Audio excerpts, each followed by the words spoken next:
আসসালামু আলাইকুম। Education care Facebook page এবং ইউটিউব চ্যানেলে সবাইকে স্বাগতম।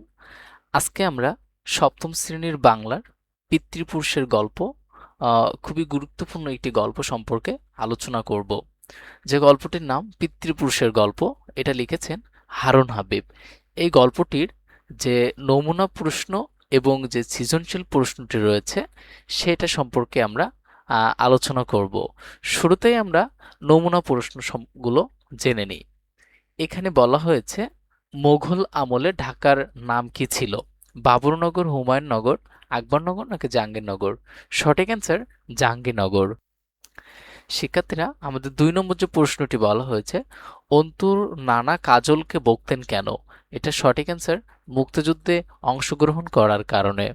শিক্ষার্থীরা নিচের উদ্দীপকটি পড়ে 3 ও 4 নম্বর প্রশ্নের উত্তর দাও।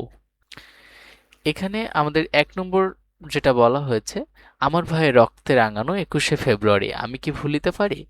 আর 2 নম্বরে বলা হয়েছে, মুক্তির ও মন্দিরে সোপানো তলে কত প্রাণ গেল বলিদান, লেখা আছে অশ্রু জলে।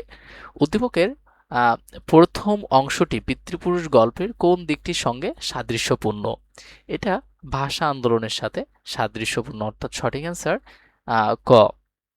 উদ্দীপকের দ্বিতীয় অংশের মূলভাব নিচের কোন কবিতাটিকে প্রতিফলিত হয়েছে? এটা সঠিক অ্যান্সার অনেক রক্তের ইতিহাস আছে। শিক্ষার্থীরা, আমাদের যে সৃজনশীল প্রশ্ন যেটা রয়েছে সেই সৃজনশীল প্রশ্নটির সমাধান এখন আমরা করব। এখানে বলা হয়েছে, সপ্তম শ্রেণীর শিক্ষার্থী প্রিয়তি বাবা মায়ের সঙ্গে প্রথমবারের মতো ঢাকায় বেড়াতে এসেছেন। 21শে ফেব্রুয়ারিতে বাবা মা তাকে নিয়ে যায় কেন্দ্রীয় শহীদ মিনারে। বাবা মায়ের সাথে সেও ফুল দিয়েই শহীদদের প্রতি শ্রদ্ধা জানায়। বাবার কাছে ভাষা শহীদদের আত্মত্যাগের কথা শুনে গর্বে মনটা ভরে ওঠে প্রিয়তির। কিন্তু শহীদ মিনার থেকে ফেরার পথে দুটি শিশু ছেঁড়া ময়লা কাপড় পরে ফুটপাতে পড়ে ক্ষুধায় কাতরাচ্ছে দেখে মন খারাপ হয় প্রিয়তির। শিক্ষার্থীরা, এখানে আমাদের ক নম্বর প্রশ্নটি বলা হয়েছে, 1971 সালে কাজল মামা কোথায় পড়তো? এটার সঠিক অ্যান্সার 1971 সালে কাজল মামা ঢাকা বিশ্ববিদ্যালয়ে পড়তো। আমাদের খ নম্বর যে প্রশ্নটি বলা হয়েছে, যুদ্ধ আর মুক্তিযুদ্ধের মধ্যে অনেক তফাৎ, উক্তিটি বুঝিয়ে লেখো। শিক্ষার্থীরা, সাধারণ যুদ্ধ হয় দুই দেশের শাসকদের স্বার্থে, যেখানে সাধারণ মানুষ কষ্ট পায়। এতে কারোর লোভ, ক্ষমতা, লড়াই থাকে। কিন্তু মুক্তিযুদ্ধ হয় অন্যায় অবিচারের বিরুদ্ধে এবং জাতির স্বাধীনতার জন্য। মুক্তিযুদ্ধের মানুষ নিজের দেশ, ভাষা ও অধিকার রক্ষার জন্য প্রাণ দেয়। কাজল মামা বলেছেন, 71-এর যুদ্ধ ছিল আমাদের মুক্তিযুদ্ধ, যেটা ছিল স্বাধীন বাংলাদেশ গড়ার সংগ্রাম। তাই মুক্তিযুদ্ধ শুধু যুদ্ধ নয়, সেটা ছিল আত্মত্যাগ আর সাহসের প্রতীক। শিক্ষার্থীরা, আমাদের গ নম্বর যে প্রশ্নটি দেওয়া হয়েছে, অন্তু ও প্রিয়তির মনোভাব কোন দিক থেকে সাদৃশ্যপূর্ণ সেটা ব্যাখ্যা করো।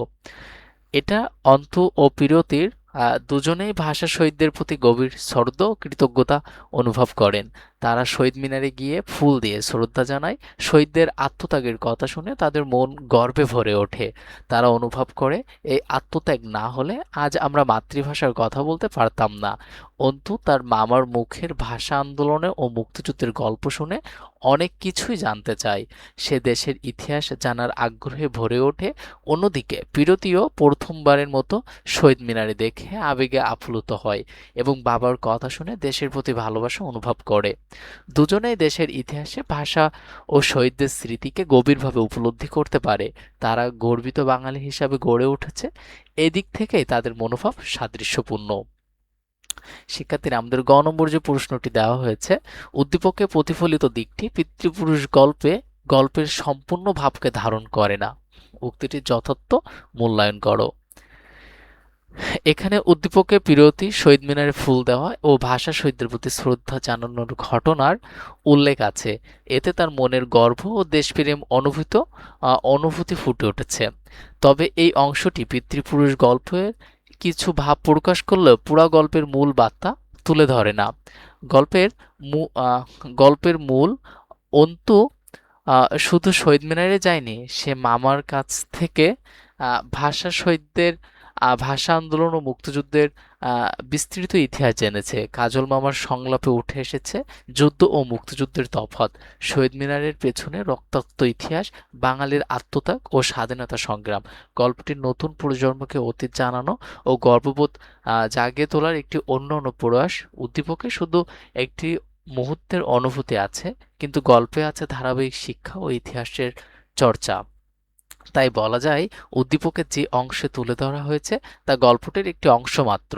এটি পুরো পিতৃপুরুষের গল্পের মূল শিক্ষা ও বার্তা সম্পূর্ণভাবে প্রতিফলিত করে না। অতএব উক্তিটি যথার্থ। শিক্ষার্থীরা, এই ছিল তোমাদের পিতৃপুরুষ যে গল্পের নমুনা প্রশ্নর উত্তর এবং যে সৃজনশীল প্রশ্নটি ছিল সেটার সমাধান। তোমরা পরবর্তী ক্লাস কোন টপিকের উপরে চাচ্ছ সেটা কমেন্টে অবশ্যই জানিও। আর আজকে এ পর্যন্তই। নেক্সট ক্লাস পর্যন্ত ভালো থাকো, সুস্থ থাকো। আল্লাহ হাফেজ।